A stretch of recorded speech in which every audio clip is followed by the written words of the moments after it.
Hey, it's Mary Richardson at Music Junkie Press. We're down here at the Regency Ballroom in San Francisco. Very special evening. It's the first night of tour here, but we got a special treat for you.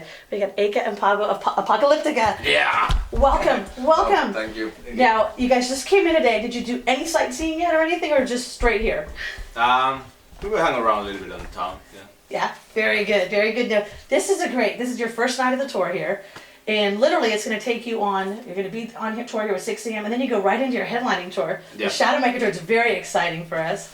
You ready to get out there, I bet? Yeah, we are really excited to get out. You know, it's always when you have new songs and new material, it's like you're like burning to get to play that to the audience.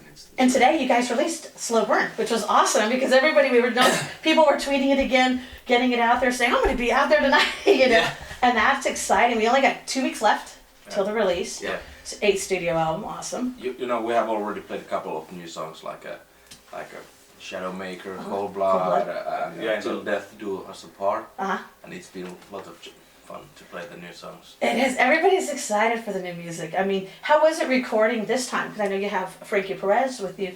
How was that for the whole recording process this time?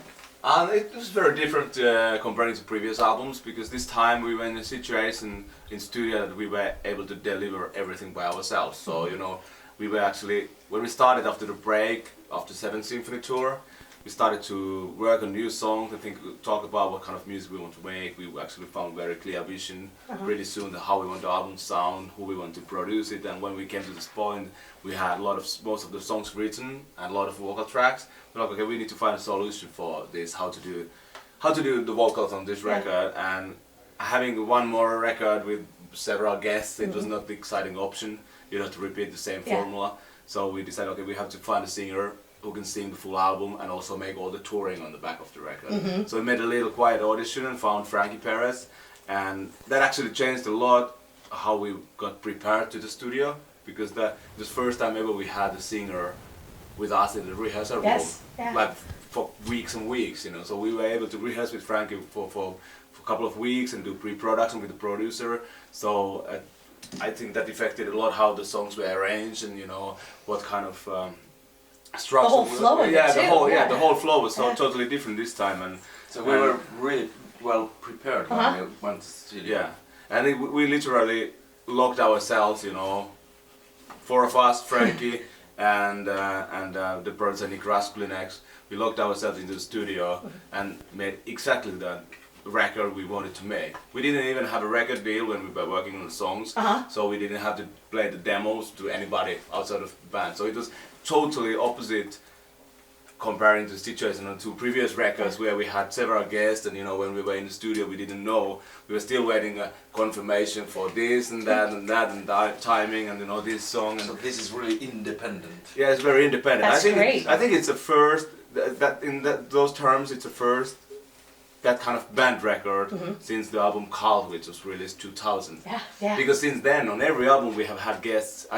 We don't consider Frankie to be a guest because he was so much involved in the whole process. And then to bring it out here to the whole live aspect of it is incredible, because you do have, you know, the vocalist out here in the live and performing as well. Yeah, and same singer. Yeah. I think that makes sense. That we found out in the past that it seemed to be confusing for our audience. You know, a lot of people, they might have liked songs with Mario or songs with Adam, but they obviously know that those guys are not able to sing for one song with us, you know, because they have their own bands and stuff. So it's always the question, who is going to sing? And then we had a touring singer who did a great job, but you know, still it was not really connecting with albums. Yeah. And now it's very exciting to see what happens. We played maybe 15 shows now with Frankie, and he fits great to the group. Yeah, it makes the whole act on the stage, it's more solid, and then there's instrumental songs and then there's songs with a singer. There's not that big difference anymore. It's more solid and it's more natural. Yeah, it's same on the album Shadowmaker. It's the same feel that the instrumental word of Apocalyptica and the vocal word of Apocalyptica, they melted together really nicely, and it's first time ever there's not a gap between those 2 different elements. And now with Frankie, it feels really the flow. It's very natural. And the excitement is there. Everybody's been talking about it, really excited about it. And then to come out here on tour and then do your headlining tour, and then you're going straight off into Europe. I think it goes right back to to Europe and everything. So you guys literally are on a big trip here for quite a few months now, right? Yeah, and it's actually, the tour is gonna last for 2 years now. Really? I think we have, for the rest of the year, we have over 100 shows already booked. That's They are not awesome. all announced, but there's the big headlining tour in Europe. There is shows, will be shows in Russia, we do Scandinavia. Beginning of next year, most likely we come back to States, in late January. Yeah. And I think that there's gonna be a couple of North American tours, That's already exciting, with yeah. this album, and every other continent. We need to go back to Australia next year. We need to do Latin America next year.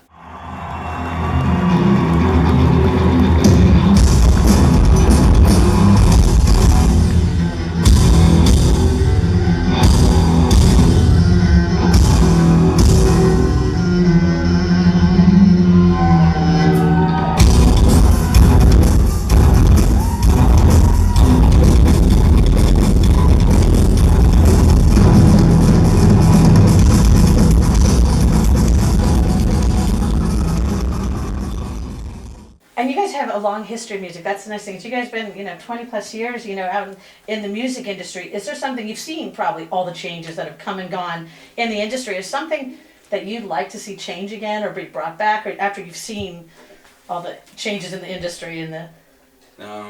We have seen so many different kind of changes.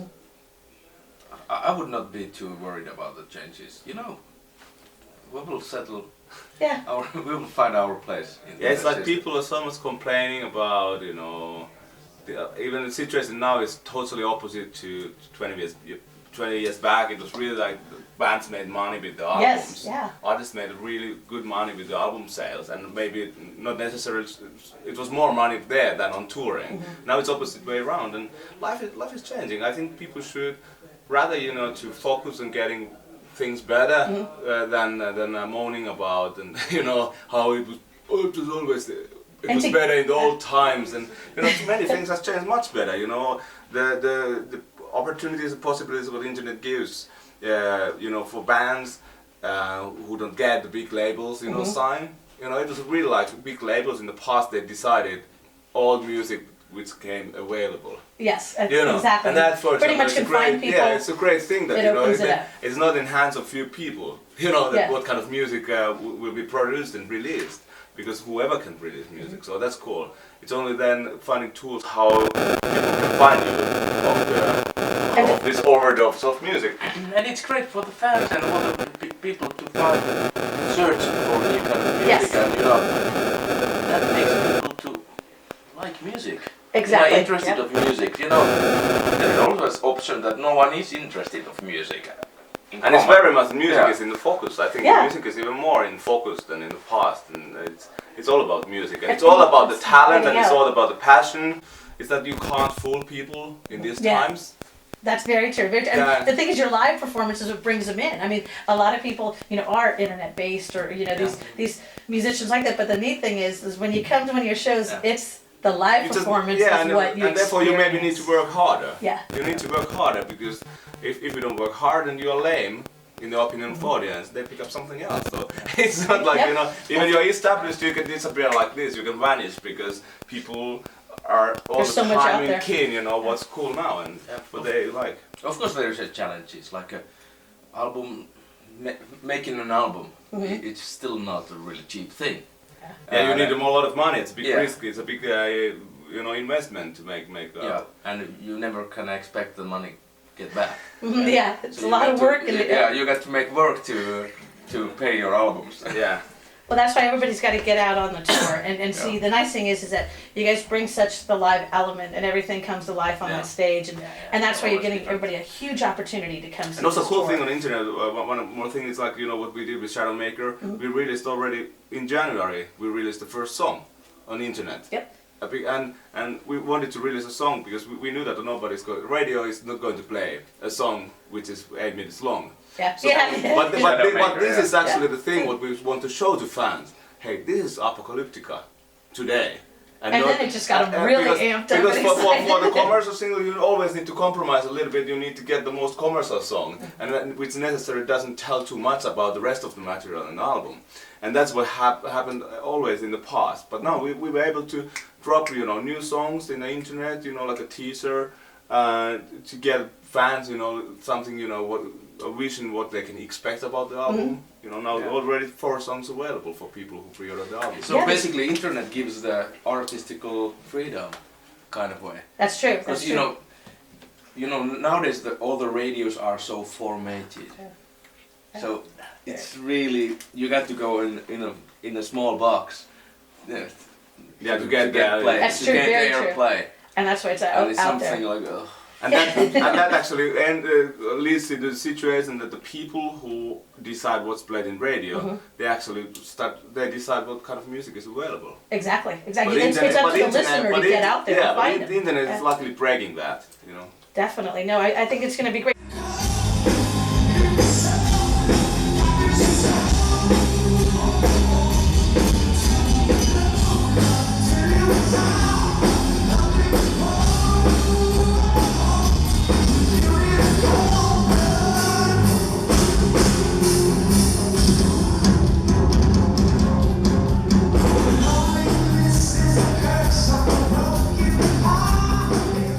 We have on April 21st, and people can still pre-order. The nice thing is pre-order still open, and they can still get the songs right now. I think you can pick up 4 songs right now on it. And we're going to let everybody know. And what else can you tell them that they can expect here out on tour at your live performances? Tell them to be prepared. That's always hard to describe what's going to happen live because it's for North American tour now. We don't have big production obviously because we are a support band. We have our things, backdrops and cool things and all the stuff. But it's more about the music and the performance and the connection between with the audience. It's gonna be like a full blast thing. It's gonna be a combination from new songs, old classics. So we want to show the new stuff to the people that also we want to serve the audience. We feel that people who come to the show, they also need to get something what they expect to get. So we need to give them some Metallica songs, and we need to get old songs like I Don't Care, and this kind of big songs. So I would say that people they should see Apocalyptica live to get the whole full picture. experience. To find the idea what it is all about. Yeah, because it's when you tell it, it's played by cellos and stuff like that. But when you see the whole thing happening, that's a totally it's a different experience. It is. I mean, and the other thing is, you guys are offering the VIP experience, where people get to have the meet and greet, and fans can come and tell you, how much your music meant to you. I mean, how has it been to hear that from so many fans? Also, just telling you how much your music has affected them. How does that? It's always great to see people.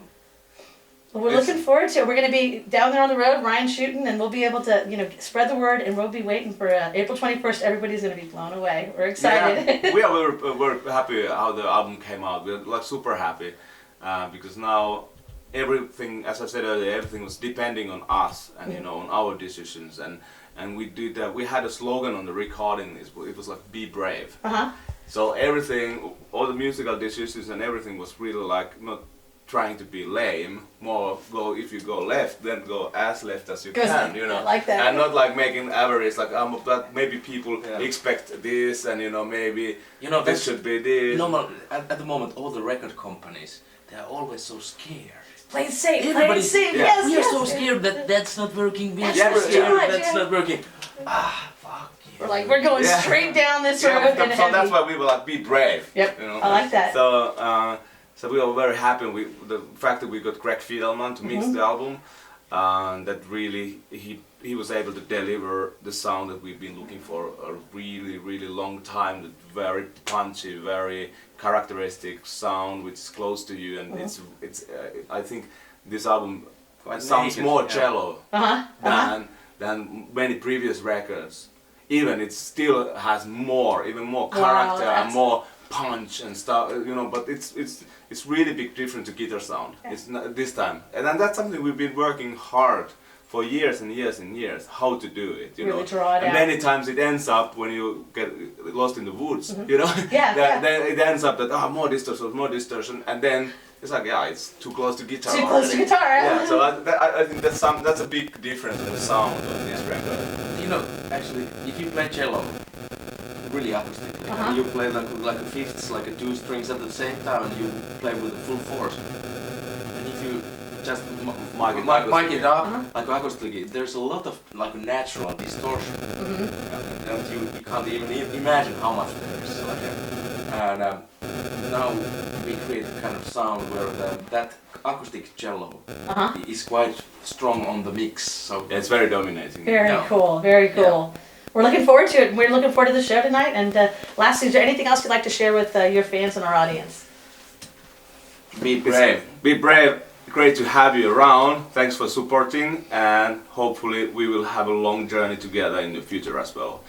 Get Shadowmaker. Hopefully you love it, and doesn't matter if you love it or not. Come on the show because we want to see you on the tour.